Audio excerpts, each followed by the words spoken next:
এবার وقال لهم نبيهم إن آية ملكه أن يأتيكم التابوت فيه سكينة من ربكم وبقية مما ترك آل موسى وآل هارون تحمله الملائكة। এবার তারা বলতেছে যে ঠিক আছে নবী, আপনি যেহেতু বলতেছেন আল্লাহই তাকে বাদশাহ হিসেবে নিয়োগ দিয়েছে, তাহলে আপনি একটা প্রমাণ আমাদেরকে দেন, যেই প্রমাণের মাধ্যমে আমরা বুঝতে পারবো যে আল্লাহই তাকে কি বানিয়েছেন, বাদশাহ বানিয়েছে। অর্থাৎ তারা বোঝাতে চাচ্ছে বিষয়টা কি এমন কিনা যে তালুত আপনাকে পয়সা দিয়েছে আর আপনি তাকে আল্লাহর পক্ষ থেকে ঘোষিত বাদশাহ বানিয়ে দিচ্ছেন। তা আপনি আমাদেরকে এমন কোন প্রমাণ দেন যেই প্রমাণের মাধ্যমে আমরা বুঝতে পারবো যে তালুতকে আল্লাহই কি বানিয়েছেন, বাদশাহ বানিয়েছেন। এবার নবী বলতেছেন যে তার বাদশাহীর প্রমাণ হচ্ছে তোমাদের কাছে একটা তাবুত বাক্স আসবে। কি বাক্স? বাক্সের নাম কি? তাবুত। এই বাক্সের নাম কি? তাবুত। এবার তাবুত কি জিনিস আল্লাহই ব্যাখ্যা করতেছেন। ফিহি সাকিনাতুম মির রাব্বিকুম, এই বাক্সের মধ্যে তোমাদের রবের পক্ষ থেকে সাকিনা আছে, শান্তি আছে। কি আছে? শান্তি আছে। এই বাক্সের নাম শান্তির বাক্স। কিসের বাক্স? শান্তির বাক্স। বলেন না কিসের বাক্স? আল্লাহ বলতেছেন যে এই বাক্স কিসের বাক্স? শান্তির বাক্স। অর্থাৎ এই যে দীর্ঘদিন ধরে তারা অত্যাচারিত হয়ে তাদের মনের মধ্যে যে অস্থিরতা, আল্লাহ বলতেছেন যে এই অস্থিরতা দূর করার ওষুধ চলে আসছে, সেটা হচ্ছে তাবুত বাক্স। কি বাক্স? তাবুত। দ্বিতীয়ত এই বাক্সের মধ্যে আর কি আছে? আল্লাহ বলতেছেন ওয়াবাকিয়াতুম মিম্মা তারাকা আলু মূসা ওয়া আলু হারুন তাহমিলুহুল মালাইকা। আল্লাহ বলেন এই বাক্সের মধ্যে মূসা আলাইহিস সালাম এবং হযরত হারুন আলাইহিস সালামের পরিবারের ব্যবহৃত অনেক জিনিস সেখানে আছে। ওখানে হযরত মূসা আলাইহিস সালামের যে লাঠি, সেই লাঠিটাও ওই বাক্সের মধ্যে ছিল। এই লাঠিটাও কোথায় ছিল? ওই তাবুত বাক্সের মধ্যে। তো নবী বললেন যে আমি তালুতকে নিয়ে আসতেছি, তোমরা দেখতে পাবে যে তালুতের কাছে আল্লাহর পক্ষ থেকে একটা বাক্স আসবে, যে বাক্সের মধ্যে একদিকে থাকবে শান্তি, অর্থাৎ বাক্সের মুখটা খোলার সঙ্গে সঙ্গে তোমাদের সকলের দিলের সমস্ত পেরেশানি দূর হয়ে যাবে। দুই নম্বরে হযরত মূসা আলাইহিস সালামের ব্যবহৃত অনেক জিনিস এবং হযরত হারুন আলাইহিস সালাম এবং তার পরিবারের ব্যবহৃত অনেক জিনিস যেগুলো কোনো মানুষের কাছে হেফাজতে ছিল না, এগুলো ছিল ওই তাবুত বাক্স। আর ওই তাবুত বাক্স সংরক্ষণের দায়িত্ব আল্লাহ ফেরেশতাদেরকে দিয়েছিলেন। তো তিনি বললেন যে তোমরা দেখতে পাবে স্পষ্ট যে কুদরতি ভাবে ওই বাক্সটা তার কাছে চলে আসবে। এবার নেতৃস্থানীয় সবাইকে ডাকা হলো আর বাদশাহ তালুতকে এক পাশে দাঁড় করানো হলো। হযরত শামুয়েল আলাইহিস সালাম আল্লাহর কাছে দোয়া করলেন, সবাই স্পষ্ট দেখতে পেল যে একটা সাদা আলোর মধ্যে করে এসে একটা বাক্স হযরত তালুতের হাতের মধ্যে আসে। সেই বাক্সের নাম কি? তাবুত। বাক্সের নাম কি? তাবুত। তো এবার সবাই বিশ্বাস করে নিল, ইন্না ফি যালিকা লাআয়াতাল লাকুম ইন কুনতুম মুমিনিন। আল্লাহ বলেন তোমরা যদি আসলেই বিশ্বাসী হও, তাহলে এই বাক্স পাওয়ার পরে তোমরা বুঝবে যে তালুতকে আমি কি বানিয়েছি? বাদশা বানিয়েছি।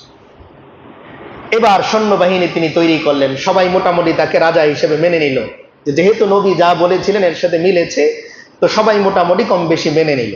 এবার তিনি সৈন্যবাহিনী তৈরি করলেন। যুদ্ধ হবে কার সাথে? জালুতের সাথে। যুদ্ধ হবে কার সাথে? জালুতের সাথে। সেনাবাহিনী তৈরি করলেন লম্বা সময় নিয়ে। এরপরে তিনি রওনা হলেন। এবার আল্লাহ কি বলেন? ফালাম্মা ফাসালা তালুতু বিল জুনুদি ক্বালা ইন্নাল্লাহা মুবতালিকুম বিনাহার। হযরত তালুত যুদ্ধের আগে বয়ান দেয় না? যেমন দেখবেন যে যখন তাবলীগে বের হচ্ছে, মসজিদ থেকে বের হওয়ার পরে দাওয়াত দেওয়ার আগেই সামান্য কিছু কি হয়? নসিহা হয়, দোয়া হয়। হযরত তালুত এর ব্যতিক্রম করলেন না। তিনি যখন সেনাবাহিনী তৈরি হয়ে গেল, সবার উদ্দেশ্যে ভাষণ দিতেছেন। ভাষণের মধ্যে তিনি বলতেছেন যে ভাইরা, তোমরা কি আসলেই আল্লাহর প্রতি ঈমান এনেছো কিনা এটা কিন্তু আল্লাহ তাআলা পরীক্ষা করবেন। এবং পরীক্ষার প্রশ্নও তিনি আউট করে দিলেন, যে পরীক্ষার প্রশ্ন হচ্ছে আমরা যে রাস্তা দিয়ে যাব এই রাস্তাটা মরুভূমির রাস্তা। কিসের রাস্তা? মরুভূমির রাস্তা। এখানে তোমরা পানি পাবে না, তোমরা প্রচন্ড তৃষ্ণার্ত হবে। আর পথিমধ্যেই একটা নদী আল্লাহ তাআলা আমাদের সামনে কুদরতি ভাবে দিবেন, সেটা আমাদের পরীক্ষার নদী। কিসের নদী? পরীক্ষার নদী। তাই তিনি আগেই বলে দিলেন যে তোমরা এই নদী থেকে কেউ পানি পান করবে না, এটা তোমাদের জন্য পরীক্ষা। এবার তালুত যখন ওনার সৈন্যবাহিনী নিয়ে রওনা দিয়ে দিলেন আর বলে দিলেন অগ্রিম যে আমাদের সামনে কি আসবে? একটা নদী আসবে। এই নদী থেকে কি করা যাবে না? পানি পান করা যাবে না। অর্থাৎ তৃষ্ণা অবস্থায় আমি আল্লাহর হুকুম মেনে পানি পান না করাটা, এটা হচ্ছে ইমানের পরীক্ষা। তো এই যে আমরা যে রোজা রাখি না, রোজা, এই রোজার একটা সিস্টেম সেখানেও ছিল, যে তারা সকালবেলা বের হয়েছিল, পৌঁছাতে পৌঁছাতে তাদের বেলা ডুবার মুহূর্ত হয়ে যেত, ওই সময় তাদের খাবার কথা ছিল। এখন দেখা গেল উপস্থিত জনতা যারা আছে তারা বলতেছে এটা আবার কেমন পরীক্ষা, আমরা তৃষ্ণার্ত, পানি পাবো আর পানি খাবো না, এটা হতে পারে না। ফামান শারিবা মিনহু ফালাইসা মিন্নি, তালুত বলে দিলেন যেই ব্যক্তি ওখান থেকে পানি খাবে সে আর আমার সাথে যুদ্ধে যেতে পারবে না। এটা কে বলে দিলেন? হযরত তালুত এই কথা বলে দিলেন। ওয়ামান লাম ইয়াতামহু ফাইন্নাহু মিন্নি, আর যে ব্যক্তি পানি না পান করবে সে আমার দলে থাকতে পারবে। তবে ইল্লা মান ইগতারাফা গুরফাতাম বিয়াদি, হযরত তালুত আল্লাহর কাছে দোয়া করলেন যে আল্লাহ, এমন তৃষ্ণার্ত অবস্থায় পানি একদম না পান করলে ওরাও তো ভেঙে পড়বে। তখন আল্লাহ তাআলা অনুমতি দিলেন 1 চুল্লি পরিমাণ পান করতে পারবে। কতটুকু? 1 চুল্লি পরিমাণ, অর্থাৎ এই যে 2 হাত একসাথে করে এই যে হয় চুল্লির মধ্যে করে পান করতে পারবে। কয়বার? একবার। এখন যখন নদীর কাছে চলে আসছে, তালুত ছিলেন সবার আগে। তালুত ছিলেন কোথায়? সবার আগে। এখন দেখা গেল যে তালুত পড়ে গেলেন সবার পিছনে, সৈন্যবাহিনী সব সবার আগে। অর্থাৎ ফাশারিবু মিনহু ইল্লা কালিলাম মিনহু, কিছু সংখ্যক মানুষ ছাড়া বাকি সবাই মন মতো পানি খাইছে। 1 চুল্লি 2 চুল্লি না, একদম মন মতো। তাফসীরের কিতাবের মধ্যে লিখছে ডুব দিয়ে পানি খাইছে। অর্থাৎ যদি তালুত দেখেন, এখন তারা তো আর জানে না যে তালুত না দেখলেও কে দেখে? আল্লাহ দেখে। তো ডুব দিয়ে ইচ্ছা মতো পানি খাইছে। এরপরে ফালাম্মা জাওয়াজাহু হুয়া ওয়াল্লাযীনা আমানু মা'আ ক্বালু লা তাকাতা লানাল ইয়াওমা বিজালুতা ওয়া জুনুদি, এবার পানি পান করার পরে সাথে রওনা দিছে। ওই যে যারা ডুব দিয়ে পানি খাইছে তাদেরকে তো আর হযরত তালুত দেখেন নাই, তো তারা এসে সৈন্যবাহিনীতে যোগ দিছে। এখন কিছু দূর যাওয়ার পরেই তারা বলতেছে লা তাকাতা লানাল ইয়াওমা বিজালুতা ওয়া জুনুদি, আমরা তো অনেক ক্লান্ত হয়ে গেলাম, ভাবছিলাম পানি খেলে শরীরে শক্তি আসবে, এখন দেখি আর হাঁটতেই পারতেছি। তখন হযরত তালুত তাদেরকে জিজ্ঞেস করলেন যে তোমরা কি পানি পান করছো? এখন পেট দেখে তো বোঝা যায়, মুখে না করলে কি হবে, পেট দেখে তো বোঝা যায় পানি পান করছে। তাদেরকে তিনি সেখানে রেখে গেলেন, সাথে অল্প সংখ্যক লোক আগালেন। এদের মধ্যে যারা খাঁটি মুমিন ছিলেন তারা কি বলতেছেন শুনেন। ক্বালাল্লাযীনা ইয়াযুন্নুনা আন্নাহুম মুলাকুল্লাহ কাম মিন ফিআতিন কালিলাতিন গালাবাত ফিআতান কাসীরাতাম বিইذনিল্লাহ ওয়াল্লাহু মা'আস সাবিরিন, যারা খাঁটি মুমিন তারা বলতেছে যে অনেক ছোট ছোট দলই তো আল্লাহর অনুমতি ক্রমে অনেক বড় দলকে কি করে? হারিয়ে দেয়। তো তারা রাজি হয়ে গেল যে আমরা যুদ্ধ করব, কোনো অসুবিধা নাই, কারণ আল্লাহ তাআলা কাদের সাথে আছেন? ধৈর্যশীলদের সাথে আছে। এরপরে বাকি ঘটনা আর আয়াত পড়লাম না, আমরা মুখেই শেষ করতেছি, কারণ শেষ করতে পারবো না, সময় কম। ওই বাহিনীর মধ্যেই একজন নবী ছিলেন। কে ছিলেন? যার নাম হচ্ছে হযরত দাউদ আলাইহিস সালাম। কে? হযরত দাউদ আলাইহিস। তখন ওনার বয়স 13-14 বছর মাত্র। কত বছর?